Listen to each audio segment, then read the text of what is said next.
Welcome to the Board of Library Trustees meeting on Monday, September 16th, 2024. I now call this meeting to order at 7:02 p.m. Recently, regional and local elected and appointed bodies have been subjected to disruptive, racist verbal attacks by anonymous callers during virtual public comments.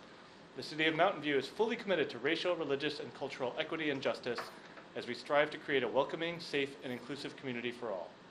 This advisory body welcomes respectful and non-threatening public comments regarding matters over which the advisory body has jurisdiction. Comments deemed otherwise, pursuant to the Council Code of Conduct and the Government Code, may be grounds for immediately terminating a speaker's comment period. All votes will be taken by roll call vote. Now, I will ask the library director to proceed with roll call. Chair Eric Nerwood. Present. Vice Chair Kristen Higaki. Here. Board Member Cleveland Boss is absent. Board Member Sharon Sue. Present. Board Member Nicole Vogt. Also here. Okay. Minutes for the August 19th, 2024 meeting have been delivered to board members. If there are no corrections or additions, a motion is in order to approve these minutes. And would any member of the public on the line or in person like to provide comment on the minute approval? Is there anybody on the line? Okay.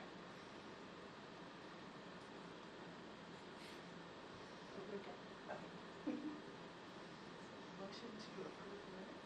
I'll second that motion. Okay. Chairperson Eric Nerwood. Approved. Vice Chair Kristen Higaki. Approved. Board Member Sharon Sue. Approved. Board Member Nicole Vogt. Yes. Moving on to section 4, oral communications. This portion of the meeting is reserved for persons wishing to address the board on any matter not on the agenda. Speakers are allowed to speak on any topic for up to 3 minutes during this section. If there appears to be a large number of speakers, speaking time may be reduced. I don't think that's a problem. State law prohibits the board from acting on non-agenda items. Would any member of the public on the line or in person like to provide comment on non-agenda items? Okay. Then we will move on. There were no donations, so it's no old business, so I think we move on to the presentations. And Tracy will tell us about banned books and challenged books, apparently. Right.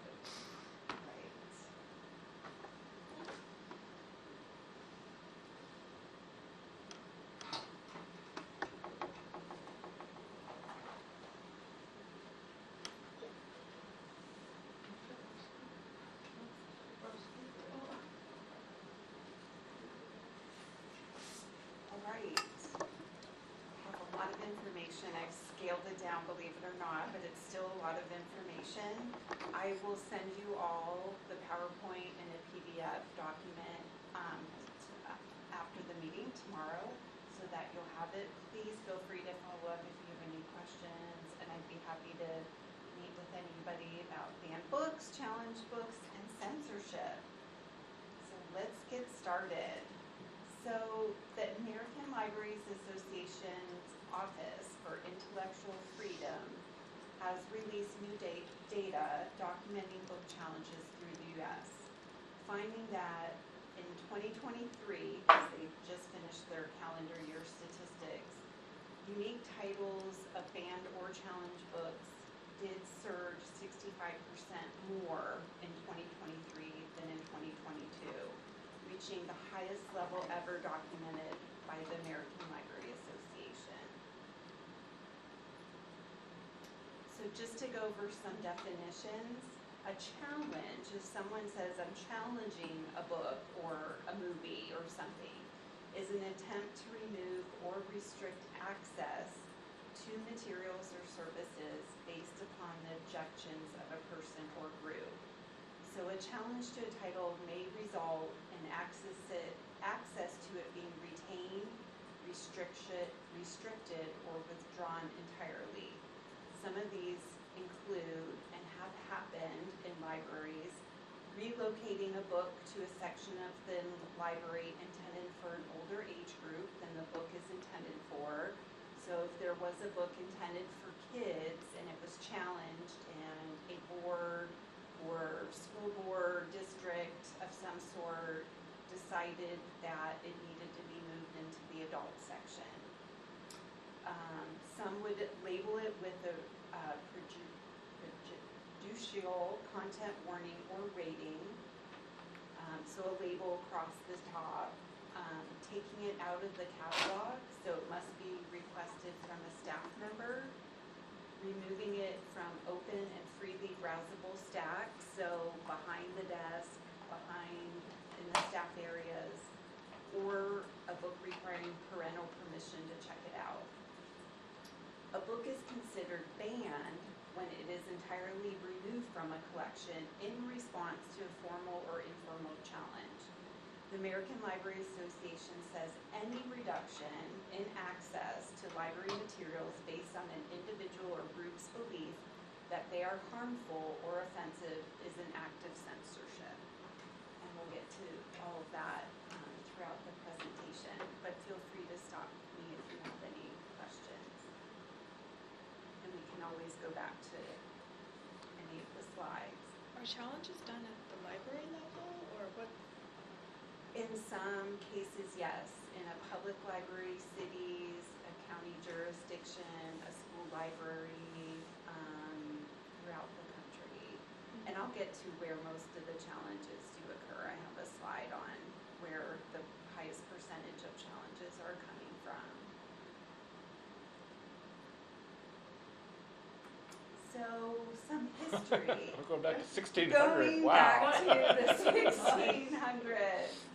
Shakespeare faces censorship from Queen Elizabeth I. Supporters of the Earl of Essex request a performance of William Shakespeare's Richard II before leading an uprising against the Queen. She demands the removal of a portion of the play where the ruler is deposed and murdered. Essex and the man convicted arranging the performance are executed. 1637, the first American book banning. Thomas Morton's New English Canon was harshly critical of the Puritans, so they banned it. Many people learned about this in school in 1925, the Scopes monkey trial in Tennessee. I remember learning about that in high school. The famous monkey trial followed the state of Tennessee's criminal action against high school teacher John Scopes for violating the state's Butler Act, which prohibited the teaching of evolution in public schools. Scopes was convicted and fined.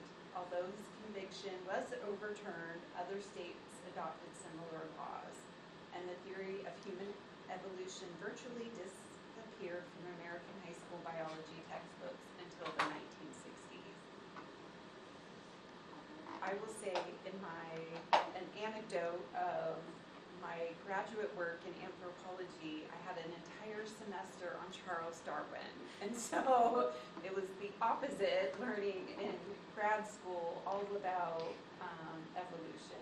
But we did go over the monkey trial and some of the censorship and some of the backlash too that Charles Darwin received in those times, talking about that. So it was really interesting learning about his trials and tribulations of what his facts, what his theories were, how they were presented and how they were received. So it's very interesting. Okay, 1937, Steinbeck's Of Mice and Men. This was one that was, a book about friendship, loneliness, but was banned in many U.S. public schools and school libraries for allegedly promoting euthanasia, condoning racial slurs, being anti-business, vulgar, offensive. And then one of the most famous books published in 1953, Ray Bradbury's Fahrenheit 451, was very controversial, and the threat of the book burning in the U.S. For many years, the book was published only in a censored version, Fahrenheit 451. I think there was a movie made of Fahrenheit 451. Yep. Anybody see the movie? I didn't see I haven't seen the movie. I read the book. And then 1965, Naked Lunch was ruled obscene. William S. Burroughs' novel, which which chronicles his own drug addiction, is ruled pornographic in Massachusetts. In appeals, Norman Mailer, a Penn president, this is a publishing group, and Ellen Ginsberg testified about the book's literary merit.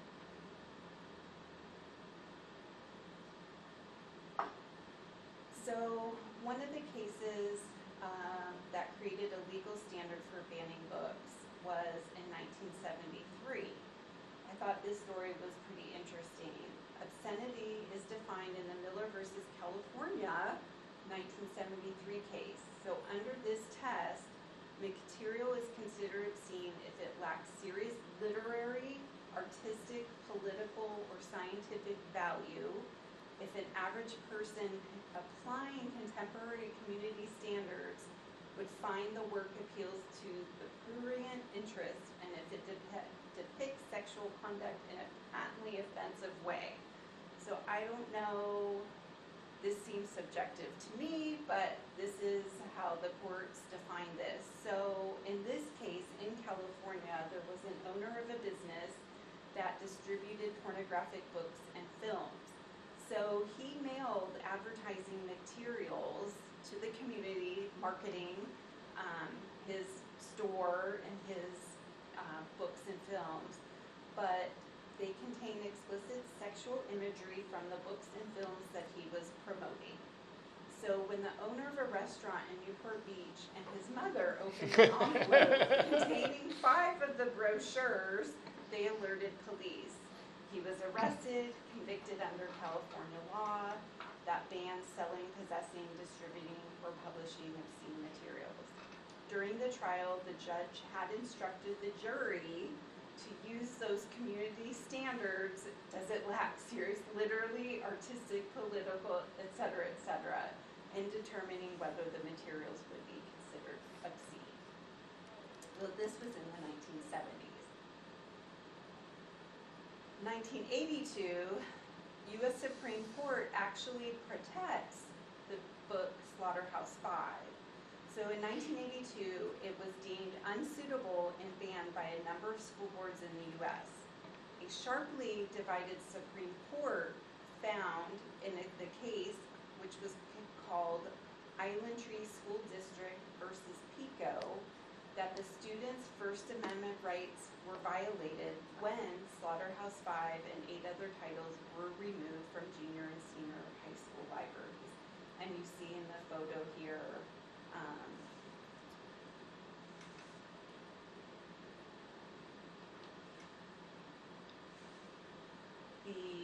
and in this photo, I'm looking like, this doesn't look like 1982, but they march in protest of the Long Island removal of titles such as Slaughterhouse-Five, and while the district would ultimately return the banned books to its shelves, the Supreme Court ultimately ruling largely allowed school leaders to maintain discretion over information access.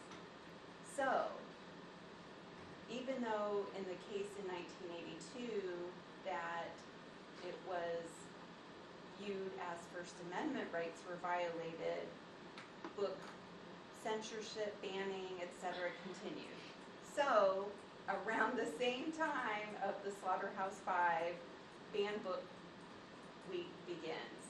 And this began with the American Library Association and other American booksellers to draw attention to the censorship of books. The Book Expo in New York put 500 books in a padlock metal cage together with the American Library Association, Office of Intellectual Freedom, and the National Association of College Stores. They created Banned Book Week. So, getting up into the 1900s, Harry Potter, if any of you remember Harry Potter when it was published, this is a much widely known series by J.K. Rowling, a fantasy series about wizarding. School introduced a series that became the most frequently challenged book in U.S. libraries for 9 years. Complaints objected the book's use of magic and witchcraft or occult Satanism and anti-family themes. And that was mostly why the the Harry Potter books were challenged. And then in 2014, Toni Morrison, famous author, The Bluest Eye and Alice Walker's The Color Purple, were challenged in North Carolina. These two books were challenged in an advanced placement literature class in Wake County School District. The books now require parental consent for students to read, although they remain available in the school's library. This may have changed. I'd have to check on this, if this has changed in 2024. So, different sides. So the First Amendment guarantees free speech, which extends to the school curriculum. It gives anyone living in the U.S., including students, the freedom to express any opinion they like. Right now you see that Twitter, X, now called X, what is the freedom of expression on various social media. However, this right faces challenges regarding the content in school libraries. School board members and school officials are also influenced by state law, the local board of education, and local sentiments. So you have all of these pieces. You have the state, you have the counties, the cities, the boards of education, the school boards, the public libraries.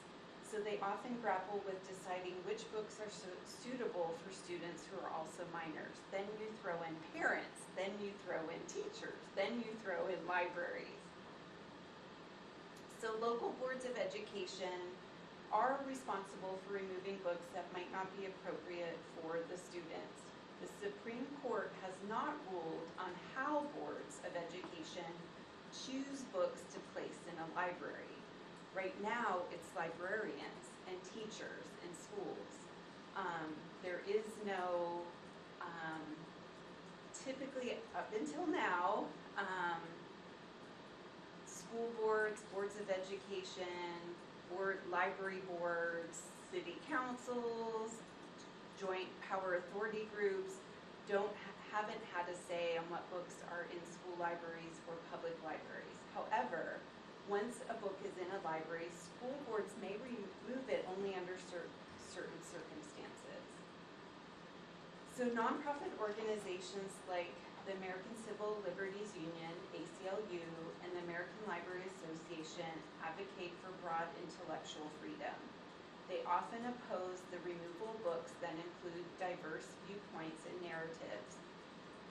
Most recently, in the last decade, for example, texts with LGBTQ content, themes about people of color, or examinations of critical race theory are challenged. These organizations fight for these books to stay on library shelves. So what is happening now? American schools stand at a critical inflection point, and amid this heated debate, the role of school administrators and librarians play a pivotal role. They are often at the forefront of advocating to ensure that students have access to a wide range of literature and must navigate the complex scenarios where public opinion, represented by parents and local school boards, demands the removal of certain books. So we're reaching a point where there's a lot of tension between librarians, school administrators, parents, etc. And I'll get into some examples. So some news stories: scary public school textbooks, the latest target as U.S. book bans intensify. Number books targeted by critics surged 65% from 2022 to 23. Book bans in Texas spread as new state law takes effect. Gainesville, this is in Florida, community members publicly read banned books, resist government censorship. So one law in Texas, which went into law in June of 2023, it is known as HB 900, requires vendors to rate books, and those rated with sexually explicit material will be removed from Texas public school libraries. But there has been heavy pushback from booksellers and youth activists who argue the bill lacks clarity. It's an affront to free speech and will result in state overreach into businesses. Some activists also argue that the law is a thinly veiled attempt to censor books that explore LGBTQ+ representation, race, and identity-themed narratives. The book banners are using HB 900 as a cudgel to go after any book that they are uncomfortable or fearful of. And the law was written so vaguely and so broadly to encourage them to do it. After booksellers brought a lawsuit, Texas Fifth Circuit Court of Appeals declared that parts of HB 900 are likely unconstitutional and halted aspects of its implementation. California law, State Superintendent Tony Thurmond sponsored legislation to halt book bans signed into law. So basically, AB 1070 is an urgency statute which took effect and it's a strong signal to the people of California that in the Golden State we don't ban books. So basically, AB 1078 is saying it's unlawful to ban books.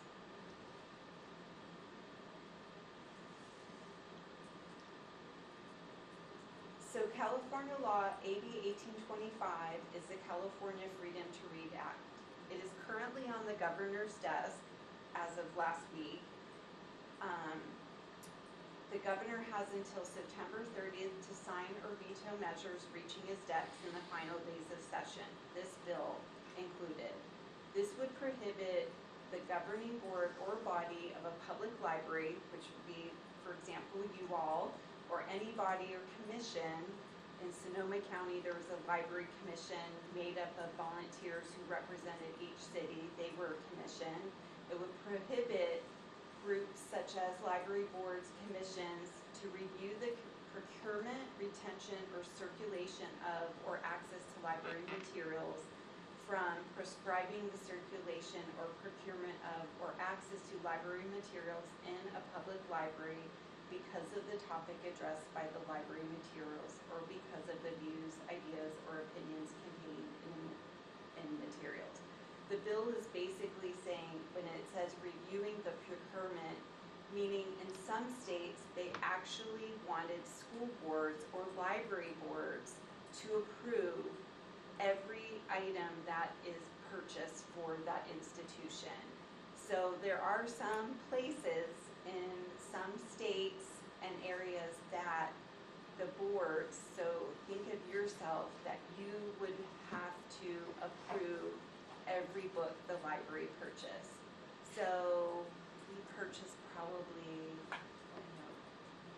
thousands of books every year. So before we would purchase it, you would have to see it and approve every single one. So this bill would prohibit from a board to be involved in that process.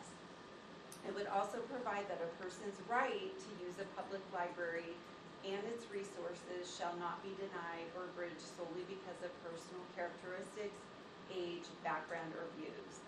It would also protect library employees from termination for refusing to remove a library material before review process. This has happened. There is a library, she was a library manager in Sonoma County, and she left when before I got there. She moved to Texas, to a small city, I forget the name, her name's Patty, and she was the library director. And her board tried to censor and ban certain books, and she refused. And because she was, her job, she was hired by the board. They were a board that approved hiring and approving budgets, etc. She was fired for that, and she's not working there anymore, but she's one of the big activists in freedom. So this statement would protect library employees for saying, no, I'm not going to remove this book because you don't like the content or etc. It would protect those. So I'll let you know next month if the governor signs it. I'm curious about this one, just the fact that you can't abridge the right based on age with zero exceptions for children. Like, so we're saying a 5-year-old should be able to check out R-rated books, like So. that. I it seems weird to me. Right. So good question, and I think the bill is vague, and I don't know if it's vague for a reason, Yeah. but it's, for most libraries have for children under, and it's usually under 13, under 16, it Right. varies by library, library card has to be,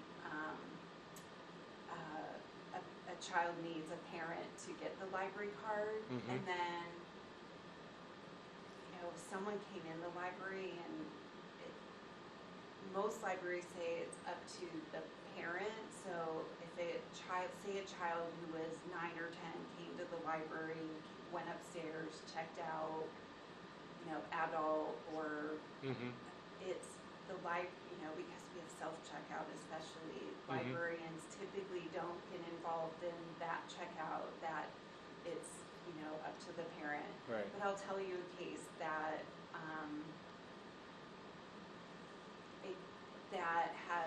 there have been instances where libraries through the school, a lot of libraries have Student Connect, like our Student Connect cards. So with the schools, kids can get a library card, but how it is now, if the kid has access to our digital resources, for instance, Libby, Mhm. Libby doesn't, Overdrive, the company that overlooks Libby, the app, if you have a Student Connect card, you have access to everything because the vendors don't differentiate by age. Mm. So that could end up becoming a sticky situation where maybe at some point the vendors are going to have to figure that out. Yeah. Yeah, I'm not sure there's any reasonable way to do Yeah. this. I mean, I can tell you when I was 11, I was finding those scenes Right. in library books all over the place, but like it's Right. kind of hard to prevent, but just Yeah. curious. Okay, so censorship by the numbers. That was a lot of text, a lot of information. So into the data, the statistics. So here's requests to ban books. Broke a record in 2022 with over 1,000, and as you know, in 2023 it went up. So pretty much stayed steady. 2014 through 2020, not a whole lot. I don't know if people just weren't writing things that people thought controversial. I'm not quite sure, but kind of went up in the last couple of years. So who initiates censorship? And this is all basically libraries typically report if a group or an individual tries to censor or ban a book in a library, it gets reported to the American Library Association. So they just gather the statistics every year. So typically it's a patron. And I'll give an example. We had somebody challenge a music CD because this was a couple years ago, and we have our materials policy, we have a form, and what typically happens in our process is it gets assigned to the librarian who ordered the book. And pretty much when you go to library school, one of the things that is taught is, we can't order every book out there. So you're taught how to find reputable sources, just like digital literacy when you're doing a search on health. And, is it a reputable website? Is it this? So librarians are taught, they look at reviews. Was it reviewed by certain criteria? So there's all these things that librarians are taught in how to purchase good materials for their library. So we had someone challenge a CD because of a word that was used in a lyric in a song in the CD. So we listened to it, Melvin listened to it, I listened to, he, we had the library look, and she, you know, did the research on here's why it was picked, it won this award. I think it was reviewed in library journals, so it had all these reputable reviews. So we just wrote a letter to the person and said, here's our criteria, here's our material policy. We've decided to keep it in the collection. So we didn't hear back from that. So that would be an example. Parents, this would typically happen in a school library or the patrons is the public library. Parents, I think, is more in the school library. And then 21%, which I think is rising, is pressure groups. So actual active groups that are going to various libraries to try to censor whether they live in that jurisdiction or not. In one of my recent public library directors meetings, we had one library in this area, a neighboring library, that said they had a group trying to censor and ban some titles in their collection, but they didn't even live in that city, that they were just doing that. So one of the things we've talked about, which we don't have in our material policy, but some library directors are considering, and it's a topic we'll be continuing to talk about, is do we put in our policy that only someone who lives in this jurisdiction can challenge a book, but then is that censoring censorship? So you could, there's different sides to that. But there are groups that are trying to attempt to censor certain books.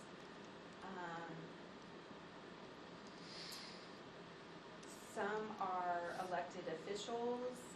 Some are librarians and teachers and staff themselves, and then, like I mentioned, boards administration.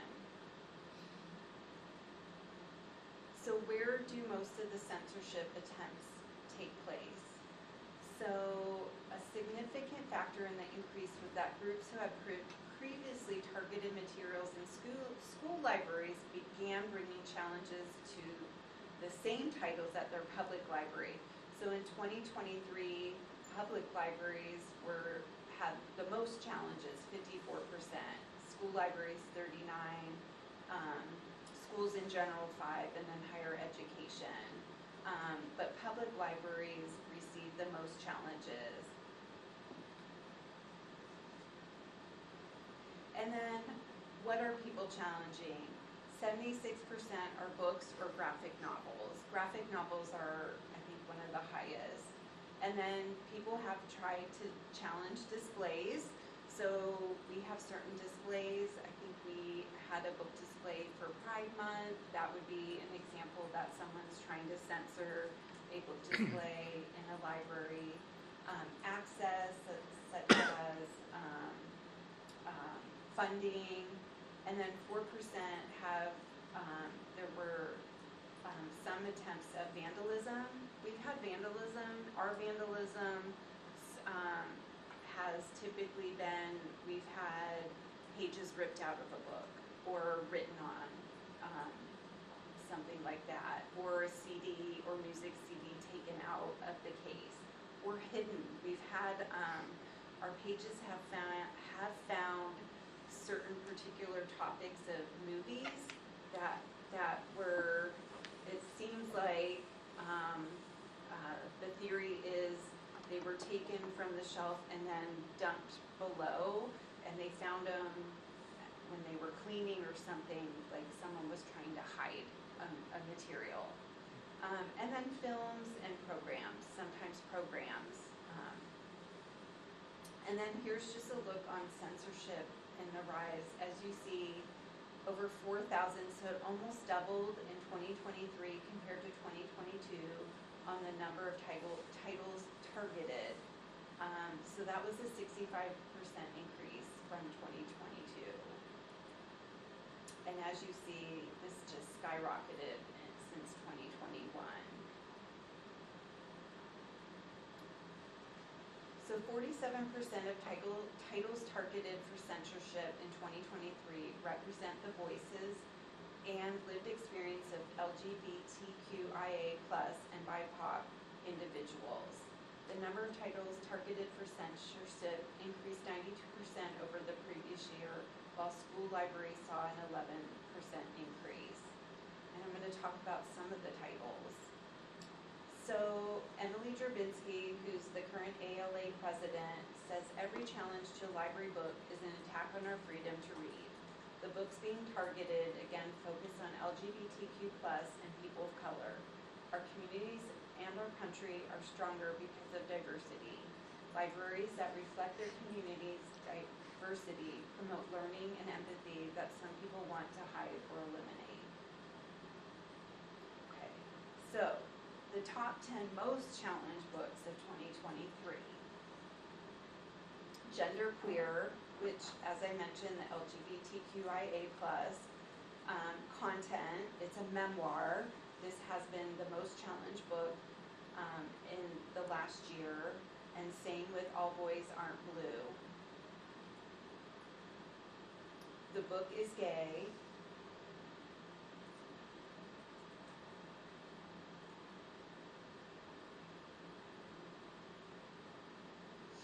The Perks of Being a Wallflower, and I think that was made into a movie too, based on LGBTQIA+ content, rape, drugs, and profanity. Flamer, The Bluest Eye, again, by Toni Morrison.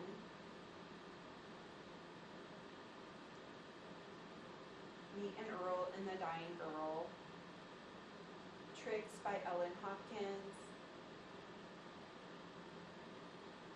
Let's Talk About It, based because it's claimed to be sexually explicit sex education, and again, LGBTQIA+ content. And then Sold. So the top 100 most banned and challenged books of the past decade. The Absolutely True Diary of a Part-Time Indian by Sherman Alexie. I think I heard him, I think, and this book has been the most challenged over the last decade, some of it based on the language in the book. Captain Underpants, famous book, series by What are people finding offensive about that? 13 Reasons Why, Looking for Alaska, and Tango Makes 3. And I just brought, if anyone wants to take this, and feel free to read it, but our American Libraries magazine in honor of Banned Book Week coming up has an article about censorship through the years, and specifically talks about in 2006 and Tango Makes 3. So this was banned because it's two male penguins who form a family. And this is based on a true story of two penguins in the Central Park Zoo, but it's been banned because it's two male penguins. And so some of the banning is actually, the controversy is it is a fiction book, but the book was moved from fiction to nonfiction children's section in St. Joseph, Missouri, following complaints from parents. And the biggest controversy is because it's two male penguins. 50 Shades of Grey, The Bluest Eye by Toni Morrison, The Kite Runner by Khaled Hosseini, which is a true, I believe, a true story. Hunger Games, The Perks of Being a Wallflower, which was this past year. To Kill a Mockingbird. It's Perfectly Normal, 19 Minutes by Jodi Picoult. So titles challenge in public schools and libraries during 23. So the redder the state, the more challenges. So you see Texas and Florida received the most challenges. California was not as light as I would thought. But has this been normalized for population? Right, yeah. This was, I think, just by, not by population, yeah. Looking at the Dakotas and Montana and Wyoming, I think it's Yeah. not normalized. Yeah. Yeah, and just if you think You about, should feel 20% better Yeah. already. well, and if you think about, probably 35% of California does share with a lot of, it's very conservative. Yeah. If you've ever driven up Yeah. north, you know what I'm talking about. In And fact, in Huntington Beach, their city library, the board and the library director as well as the library staff spoke out against the library city council was planning to privatize the library. They've had censorship issues in that library, I believe, as well. But it was very controversial. So they were going to privatize the library, which meant there's a consulting company, a private company that runs certain libraries, and it would mean that all the city employees would have to reapply for their jobs and work for this actual company rather than the city. I believe they just recently voted not to do that. But some people say that's a way of censorship because it's not the actual employees aren't city employees and so forth. But there are libraries that do it because of budget constraints. So there's different sides to that argument as well. But there are places in California where, there's been challenges. So the argument against book bans and where librarians stand is truly part of American Library Association and librarians of not book banning at all. So while books have stood in the crossfire of political battles throughout history, today's most banned books address issues related to race, gender identity, and sexuality, major flashpoints in the ongoing American culture war. What are the risks of limiting information? So the argument against book bans is that book bans diminish the quality of education students have access to and restrict their exposure to important perspectives that form the fabric of culturally pluralistic society. We want to make sure that children learn the truth and that we give them the capacity to handle truths that may be uncomfortable and difficult, says T.C. Douglas. And I put the references if any of you want to go and read the articles, citing Germany as an example of a nation that has prioritized curriculum that highlights its own injustices, such as the Holocaust. So it's basically, do not teach about the Holocaust, is that censorship. So other arguments against book bans and how they harm communities. Students cannot access critical information to help them understand themselves and the world around them. I don't know if any of you remember the Judy Blume books, Are You There, God, It's Me, Margaret? Was a big book in the 70s, 80s, and it was controversial, but it talked about information for girls to help understand themselves. Parents lose the opportunity to engage in teachable moments with their kids, and communities lose the opportunity to learn and build mutual understanding. Books are tools for understanding complex issues. Young people deserve to see themselves reflected in a library's books. Parents should not be making decisions for other parents' children. Individuals should be trusted to make their own decisions about what to read. Limiting young people's access to books does not protect them from life's complex and challenging issues. So, next week is Banned Book Week. It's celebrated every year in September. As I mentioned, it was launched in 1982, and it focused the efforts to remove or restrict access to books, drawing national attention to the harms of censorship. The annual event highlights the value of free and open access to information and brings together the entire book community. The theme for this year is Free Between the Lines, to find freedom in the pages of a book. But book bans and censorship threaten that freedom, along with many other rights and institutions. And we will have book displays in the library next week with banned books as part of our celebration. And I will be doing this presentation for staff next week to talk about it as well. So I won't read this whole thing. It's the American Library Association Bill of Rights, and I'll just read a couple of them. Books and library resources should be provided for the interest, information, and enlightenment of all people. Libraries should challenge censorship in the fulfillment of their responsibility to provide information and enlightenment. Libraries should cooperate with all persons and groups concerned with resisting abridgment of free expression and free access to ideas. A person's right to use the library, I mentioned that in another slide. And then the freedom to read statement from American Library Association. The freedom to read is guaranteed by the Constitution. Those with faith in free people will stand firm on these constitutional guarantees of essential rights and will exercise the responsibilities that accompany these rights. We therefore affirm these propositions. It is in the public interest for publishers and librarians to make available the widest diversity of views and expressions, including those that are unorthodox, unpopular, or considered dangerous by the majority. We therefore affirm these propositions.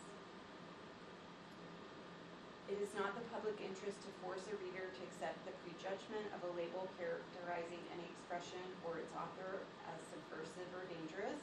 It is the responsibility of publishers and librarians as guardian of the people's freedom to read to contest encroachments upon that freedom by individuals or groups seeking to impose their own standard or taste upon the community at large, and by government whenever it seeks to reduce or deny public access to public information. It is the responsibility of publishers and librarians to give full meaning to the freedom to read by providing books that enrich the quality and diversity of thought and expression.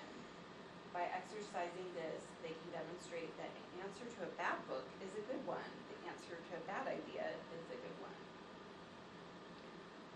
So here are some banned book and challenge book resources. I've given you some websites that have more. There's endless information.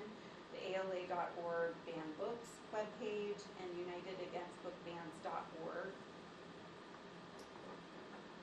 So on June 25th, 1953, the American Library Association said, "We trust the people of this nation to make their own decisions about what they read and believe.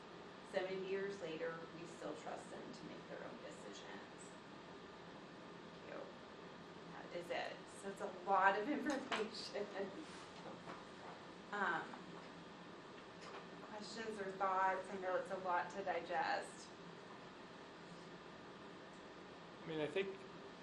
Yeah, it's a lot to digest. I guess from my perspective, I'm just trying to relate it to what we do here. I think so. The one action item in some sense is, like you said, the material selection policy and considering whether we need to update that to include whether challenges have to only come from members of the community. Yeah. Part of the bill that got sent to the governor, there's a piece in it that if it gets passed, I believe the state library would be involved in helping to come up with, I have to read it fully, come up with templates for the material policy. And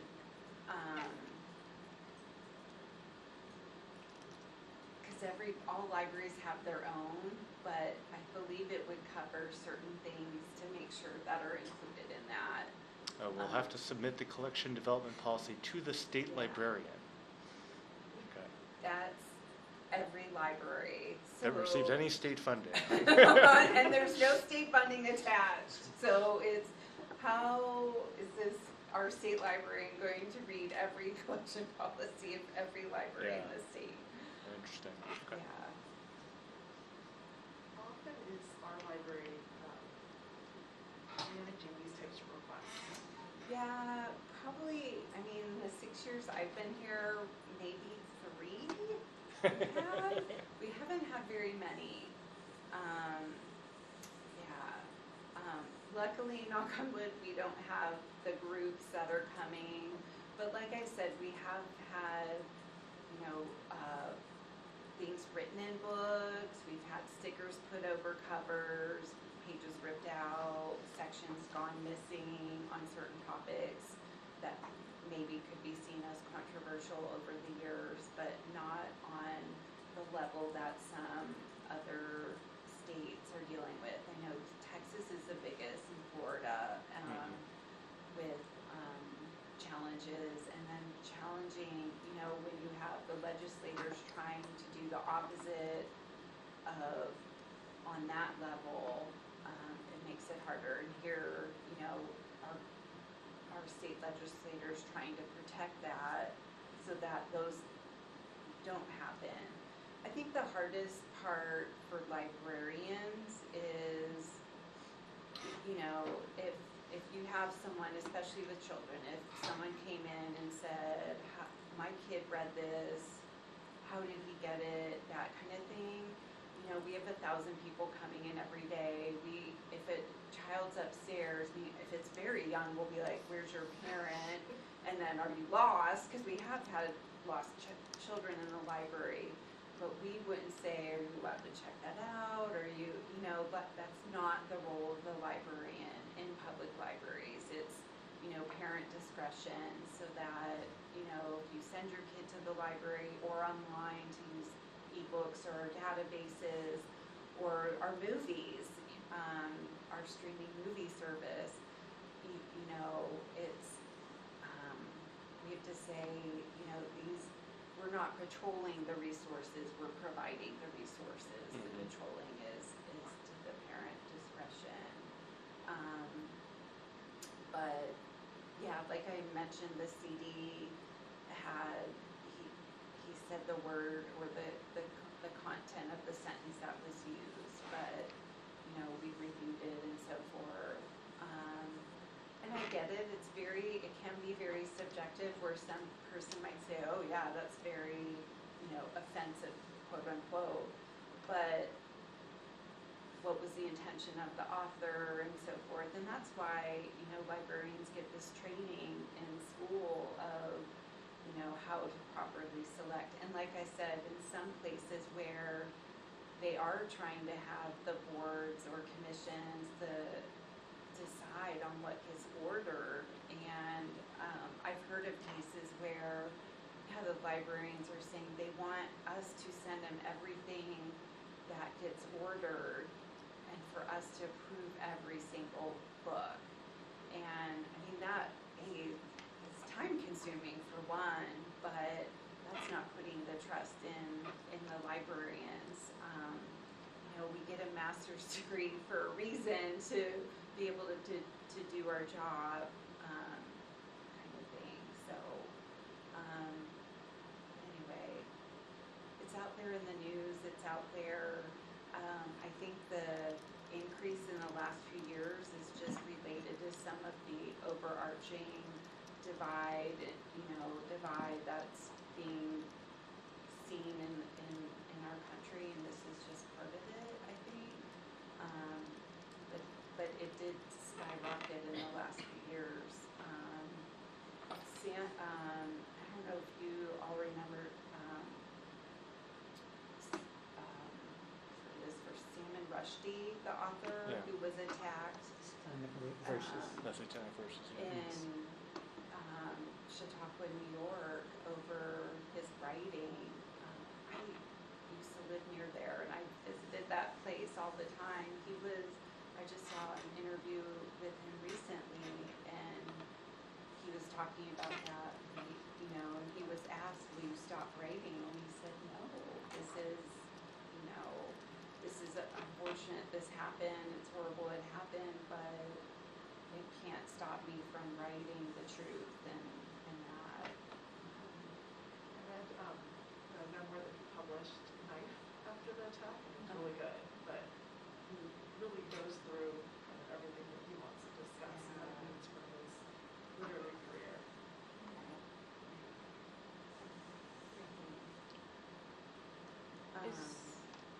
Sorry, go ahead. Oh, is this group, the library, are you doing anything to support the bill, or are you working with any other libraries for kind of a joint statement on? Yeah, that's a good question. So the California Library Association has an advocacy group and lobbyists, and so all of our consortiums sort of, when we haven't, there's a group of librarians that help and talk to our California Library Association advocate who reaches out to the legislators on these kinds of matters. This particular bill, we weren't asked to write letters, but for example, I was the chair of our regional consortium. It just, my chairmanship ended in June, but before that, I was writing the letters to the legislators to encourage them not to stop the funding of like the culture, the passes, the park passes and things like that. So from time to time, we will be asked to do some advocacy and so forth. But in this case, we didn't.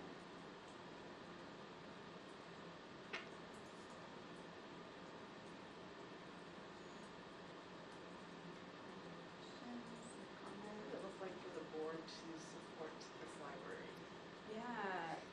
What would it look like for the board to support the library? Is that your question? No, that's a really good question because I was just about, what I was going to say was, I lost my train of thought, is there might be an instance where somebody would come to the board before going, maybe they went to the staff and did, you know, I want this removed, this is why, and we said no. They might come to the board and present under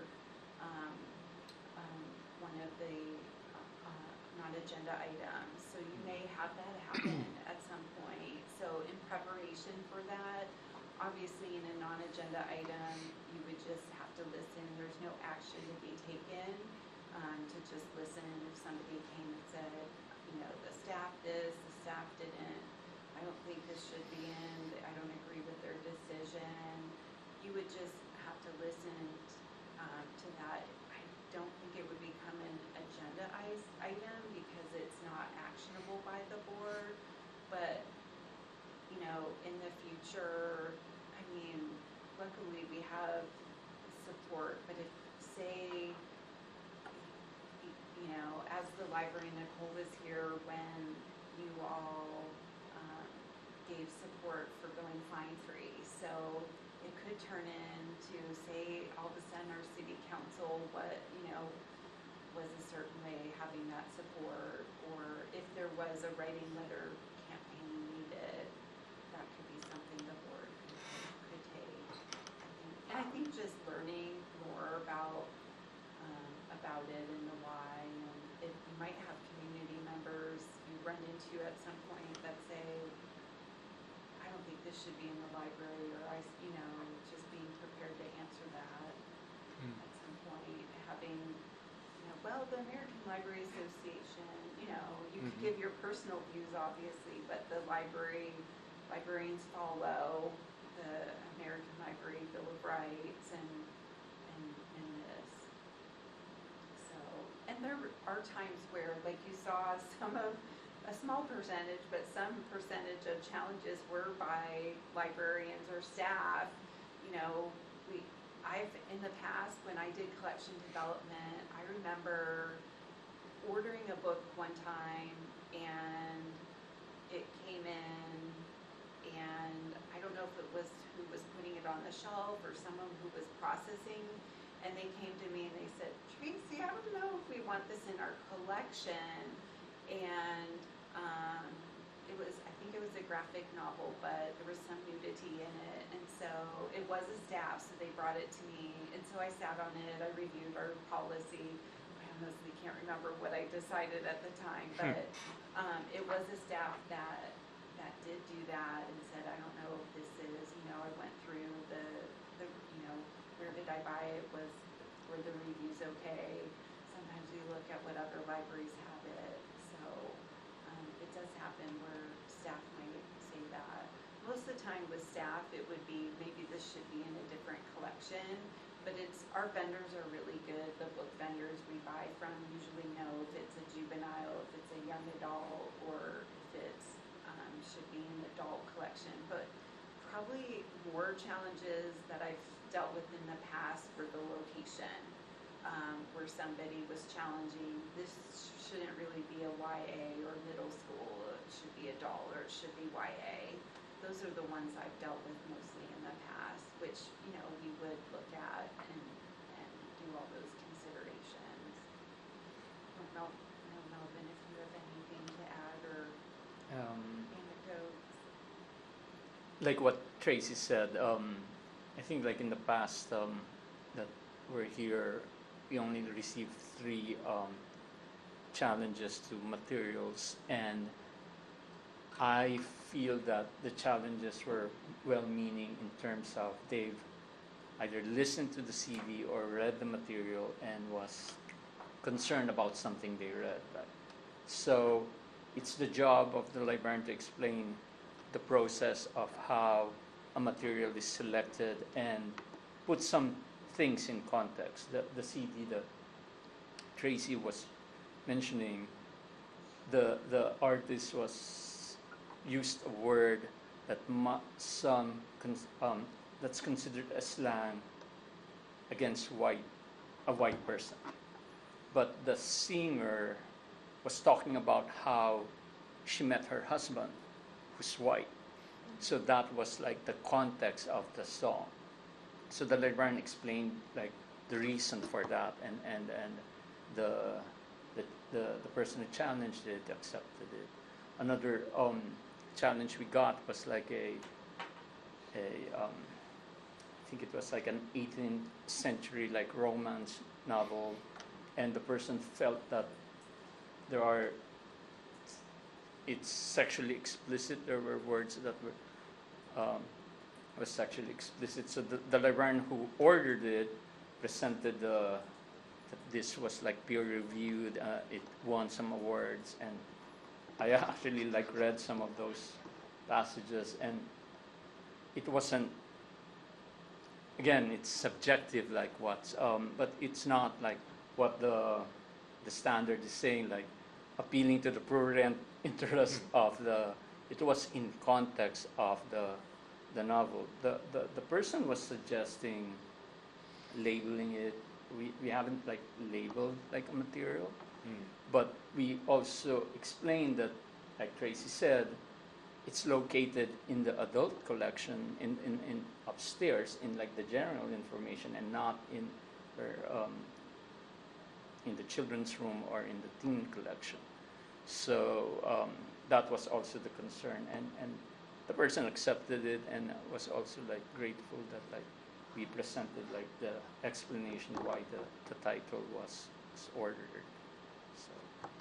And Harry Potter series has been on the list for so many years, and mostly, like I mentioned, magic, witchcraft, and it's mostly just based on some people or groups' personal views or religious values, and so we're saying this is sorcery, this is magic, and that's been like for that particular book the challenge of it.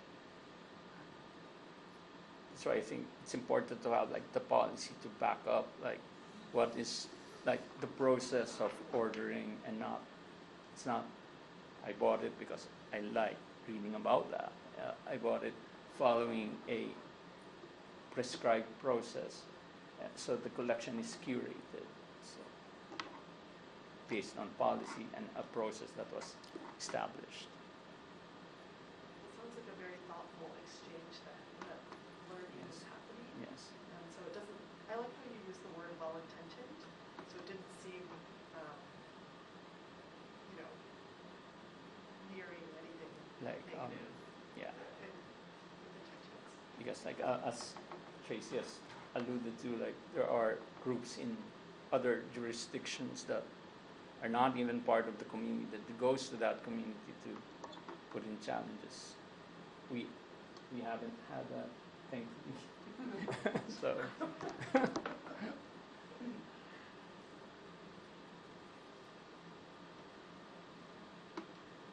Well, I'll send you all the PDF, and it has all the links, and yeah, there's lots of information. Like I said, I called this down a little because it was longer. There's just a lot of information. The history obviously is pretty interesting, but some of the articles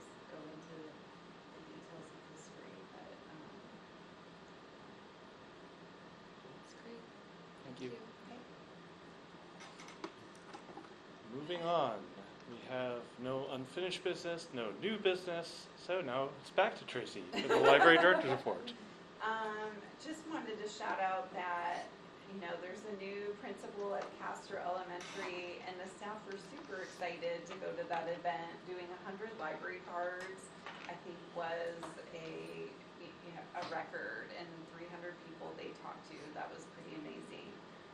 All the staff who went to that I talked to, and they were just glowing from it and thought it was the highlight of their job.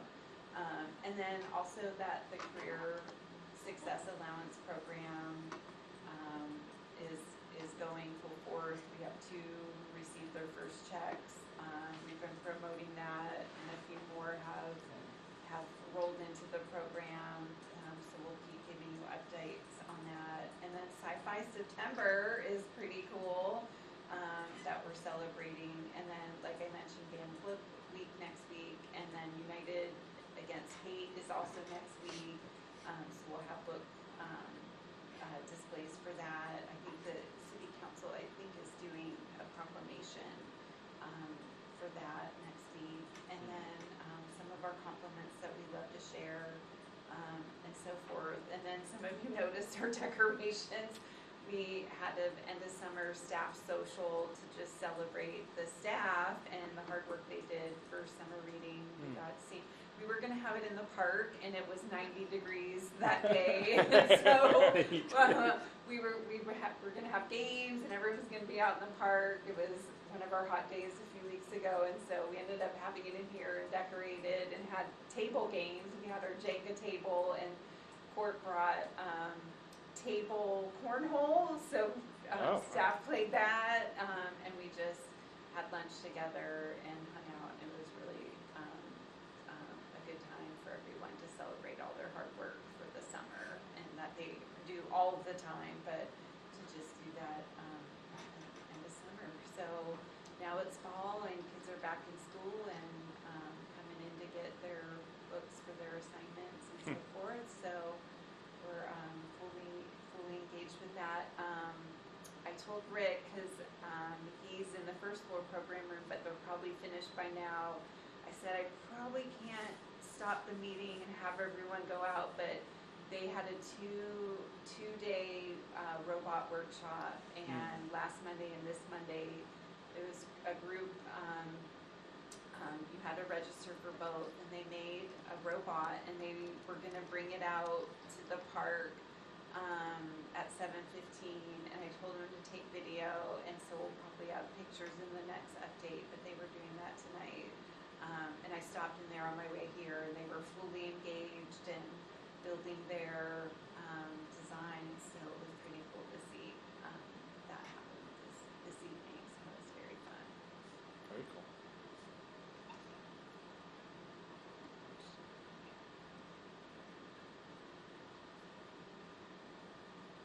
What's National Night Out? National Night Out is this police and fire.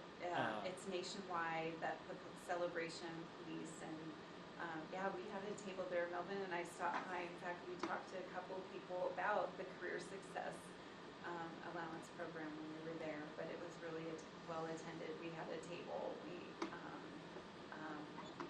The police cars were there, fire trucks, but they asked several city departments to participate, so we were excited to do that.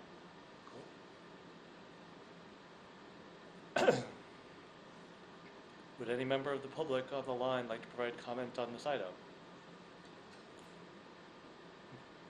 Any board members like to comment? I wanted to give a quick shout out to Kyle. I attended Marco Wells' online offer talk, which was absolutely wonderful, and there was such a good response. There were almost 150 people who participated, and so he was getting inundated with questions being submitted, and he did a really good job of covering different areas and pivoting on the fly when a good question came up in the chat, being responsive, and just guiding the whole process. I was getting thank yous from people all over the world afterwards who really appreciated how well the talk was orchestrated, and just it was a wonderful experience, and I think people were so touched that this was provided by the library, and we had people signing in from Germany, from India, and the fact that that they weren't charged for it. We had some people who were just astounded. So I jumped on my soapbox and gave my public libraries are such a valuable service speech. Nice. But I just want to say that the impact of this really was worldwide. And it's so much, so appreciated. Thanks so much. We will pass that to Kyle. He did a lot of preparation. We got a lot of comments about him, particularly after that. So And he clearly read her backlist, and he knew the books. He wasn't just talking about the most popular or the most recent text. It was so well done. yeah. He really prepares for it. I'll tell him to listen to the recording in the morning. Like Yeah. 8:12. Great Listen job. till the end. We will tell him 8:13. That's your shout out. Exactly. Thanks, Nicole. I appreciate that. Okay. Then we move on to agenda setting. I think Friends of the Library are up next month. Yes, so they meet Wednesday night, so I will let them know the date, and hopefully someone will be able to attend to give the presentation on that. Would any member of the public like to provide comment on the agenda? Thinking about it. I'm like, I did want to ask, I think I asked this last time, I mentioned the December, and we could talk about it in October. The December meeting is scheduled for December 9th because there's no meeting in November because we usually merge the November and December, but it's the night of the tree lighting, which is 5:30 to 7:30, and our meeting starts at 7. If you all would rather meet on the 16th of December, if that works, we can wait till next week next month when Kuldeep's here too, but I just wanted to give that option to you all, if it matters or not. it doesn't matter to me, Yeah. but I'm happy to And we defer. can keep it the same night. Either works for me, so it doesn't matter.